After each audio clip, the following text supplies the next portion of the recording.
नजदीक से आपने देखा, इसलिए भी आपसे भी समझूं। देखिए क्या हुआ, महाराष्ट्र में इनकी वॉशिंग मशीन ने बहुत सारी सफाई अपनी ही कर दी। मतलब कि अपने ही कपड़े धो डाले इन्होंने। अब वो जो है उसका कैसे इस्तेमाल करें। वो चाहते थे ये कि जो बीजेपी के लोग हैं, बीजेपी में जो रेसिस्टेंस था, सबसे ज़्यादा रेसिस्टेंस यहीं से होने वाला था। उसको सफाई करना, मतलब गडकरी का आगे के लिए वो चाहते थे रास्ता ब्लॉक करना।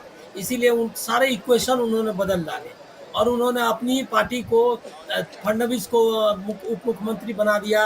फिर उसके बाद बाहर से ले आए एक नाथ शिंदे को, उसको महायुति जिसको आप कहते हैं उसका लीडर बना दिया। तो जो उनके पास जो एडवांटेज था, खुद का एडवांटेज जो पहले से ही था, उसको उन्होंने खुद ही नष्ट कर डाला। वो ऐसा नहीं था, अगर अगर वो सरकार नहीं गिराते, अगर वो उनकी उनकी सरकार बनी रहने देते, तो एक एंटी इनकम्बेंसी झेलना पड़ता उनको, एनसीपी को और शिवसेना को, कांग्रेस, तीनों को। उन्होंने एक तो उनको एंटी इनकम्बेंसी से बाहर कर दिया। दूसरा है कि ऐसे इक्वेशंस बनाए जो जी। इक्वेशंस नेचुरल नहीं थे। न अजीत पवार उनके साथ रहने वाले हैं परमानेंटली, न एक नाथ शिंदे रह सकते हैं।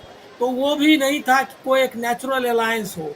तो महायुति नाम की कोई चीज़ है नहीं यहाँ, और एक दूसरे के खिलाफ ही काम कर रहे हैं।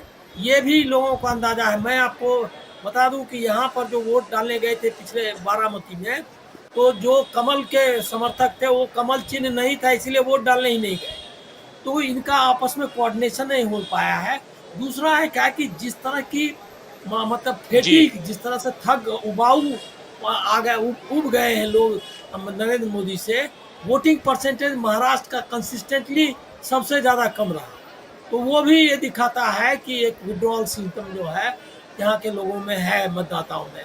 मेरा मेरा भी अंदाजा, मैं जल्दी से आपको समअप करूँगा कि जो सिचुएशंस हैं इसमें सबसे बड़ी पार्टी के, मतलब यहाँ महाराष्ट्र में शिवसेना उद्धव होगी और उनको काफ़ी सीटें मिलने वाली है ज़्यादा। मतलब बम्बई वगैरह में, बम्बई के बारे में एक ये भी जान लीजिए कि बम्बई में 6 की 6 से 6 सीटें मिलती रही हैं दोनों को।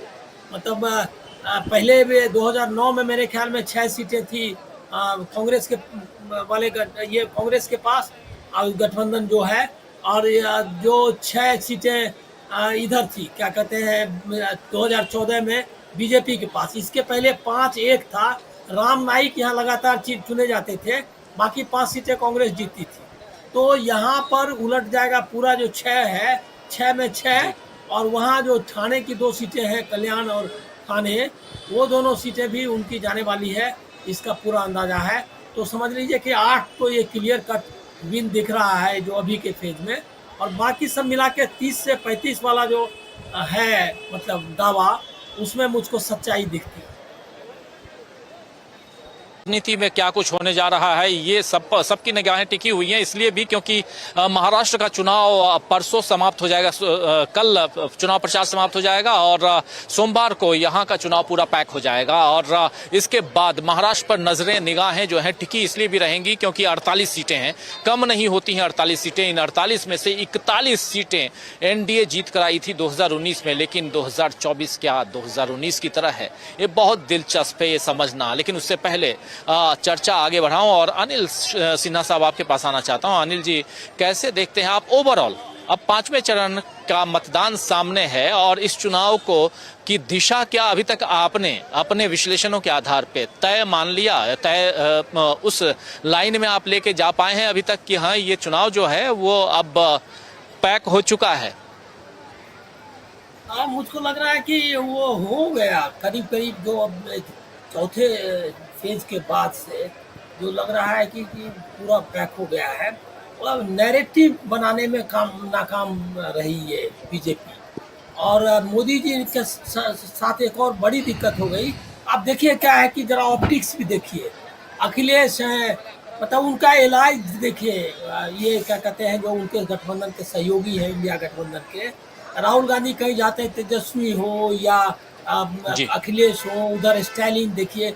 जो पूरा है इसमें आपको लगेगा कि एक दूसरे के लिए सम्मान भी है, एक दूसरे को आगे ले जाना है।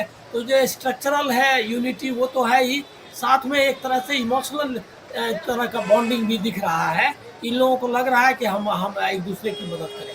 आप देख लीजिए कि मोदी जी अकेले हैं और उनका अगर है कोई तो मतलब हम एक और हमारे एक है मान लो जो अमित शाह जी, इसके अलावा आपको कोई दिखेगा नहीं। इवन पार्टी के अंदर में भी मुझको लग रहा है कि वो उस तरह का माहौल नहीं दिख रहा है जो बाकी इंडिया गठबंधन में। दूसरा है क्या कि जो शिफ्टिंग नैरेटिव के कारण अब जो हमको लग रहा है तीसरा 3 जो बचा हुआ है फेज जो अब हो जाएगा जल्दी जल्दी, वो उसमें वो कोशिश कर रहे हैं कि कम्युनलिज्म को ही मुख्य मुद्दा रखें, हिंदू मुसलमान को भी।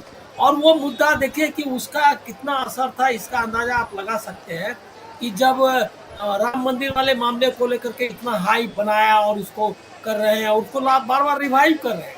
देखिए वो मुद्दा जो टेक ऑफ नहीं कर पाया उसको रिवाइव कर रहे हैं कि ताला लग जाएगा तो बुलडोजर हो जाएगा, फला का मतलब जितना संभव है उसको कोशिश कर रहे हैं कि वो आ जाए लोगों के जहन में, लेकिन उसका कुछ असर नहीं हो रहा। तो मुझको लग रहा है क्या कि अब वो पैक हो गया है और अब गिनती में नहीं जाना चाहिए, लेकिन ये मुश्किल है कि बीजेपी उसको टच कर पाएगी। मतलब कहीं से भी जो ये है क्या कहते हैं बहुमत का आंकड़ा है उसको वहाँ तक पहुँच पाएगी, इसकी संभावना बहुत कम है। लेकिन इसमें मैं एक चीज़ जरूर रखता हूँ सबके सामने कि उनको आसान मत समझिए, झोला उनका उन्होंने उसको टांग दिया है वहीं प्रधानमंत्री कार्यालय में, तो उसको वो छोड़ने के लिए मतलब उठाने के लिए तैयार नहीं है। वो आपको उतार के उनके हाथ में डालना होगा और इसके लिए उन्होंने पूरा बंदोबस्त भी किया है, जो गार्ड्स हैं लगा कर रखे हैं कि झोला जो है वो छू ना पाए जो उनको दे दे।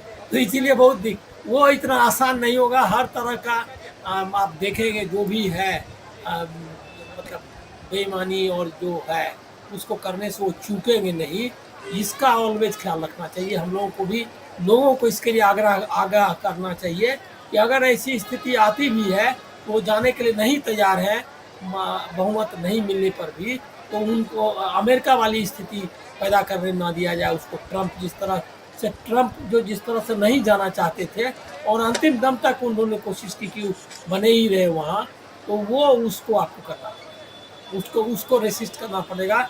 ये लोगों की जिम्मेदारी है। जी बिल्कुल बिल्कुल, आप सही कह रहे हैं। यहाँ पर परिस्थितियां बदलती हुई दिखाई दे रही हैं, लेकिन झोला उल्टा टांगना जो कह रहे हैं आप, ये बहुत महत्वपूर्ण बात कह रहे हैं। और जरा अब क्लोजिंग की तरफ आते हैं और प्रशांत टंडन जी आपसे समझूं, क्या आपको भी लगता है कि 5